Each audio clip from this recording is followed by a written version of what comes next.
ভারতের উত্তর ২৪ পরগনা জেলার বাদকা থানার মধুপুর এলাকায় ওবায়দুল নামে এক বাংলাদেশিকে গুলি করে হত্যা করেছে বিএসএফ।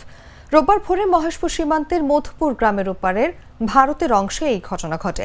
এই ঘটনার পরে ওবায়দুলের বাড়িতে স্বজনদের আহাজারি শুরু হয়েছে।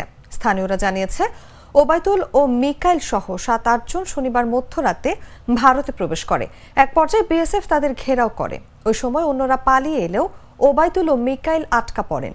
এর কিছুক্ষণ পরেই গুলির শব্দ শুনতে পায় স্থানীয়রা। পরে সীমান্তের ভারতীয় অংশে ওবায়দুলের লাশ পড়েছিল। মহেশপুর ৫৮ বিজিবির অধিনায়ক লেফটেন্যান্ট কর্নেল রফিকুল আলম জানান, রোববার সকাল ৮:৩০টার দিকে ভারতের মধুপুর বিএসএফ এর ব্যাটালিয়ন কমান্ডার ফোন করে তাকে একজন নিহতের কথা জানিয়েছেন। নিহতের মরদেহ ভারতের সীমানার মধ্যে পড়েছিল।